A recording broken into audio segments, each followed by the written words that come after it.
I think Gyökeres by now is really performing. I don't know why, because sasa pengine ni kwa sababu ya Havertz, because ukiangalia the last 3 matches wakicheza na Havertz unapata like gameplay yao inaingiana sana. Sijui sasa Bukayo ndiye anakuanga mchoyo kwa Gyökeres ama Gyökeres ndiye aingiane na Bukayo, because pia ukisema ati Bukayo ni mbaya kwa Gyökeres, hiyo ni kama unatuguza roho. Bukayo kuna siku inaweza kuwa mbaya. Mimi nasikia watu nasema eti Bukayo apatiangi Gyökeres pass. Na Bukayo, unajua Bukayo uone na kunyima pass, huwa anakunyima akisha kukupatia mara 5 kwa kataa. Sasa yeye anajitafutia, anaangalianga time. Bukayo ni player anacheza na time. So to Gyökeres with Havertz, I think wanaingiana sana, because unajua ni wale wetu wenye Gyökeres, okay, Gyökeres anakuwa marked, but Havertz ni ule mwenye akienda pale defenders wanaweza muignore because body weight and pengine tu experience.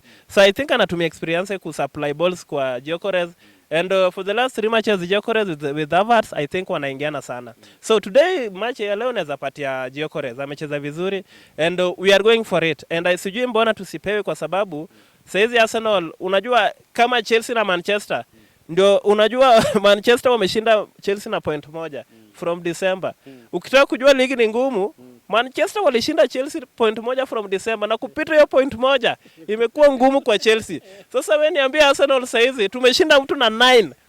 Mwingine tumeshinda na 9, mwingine 9 wote. Kama point 1 ndio imeshinda Chelsea kupita nayo Manchester.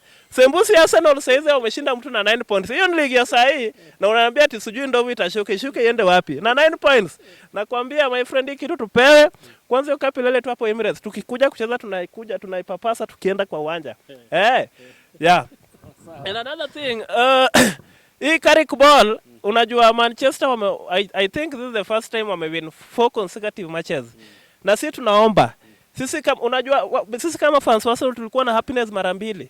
Kitambo hapo tulikuwa na happiness Arsenal ikiwin, na tukirudi huku kazi ya Man U automatically ilikuwa kulose kwao.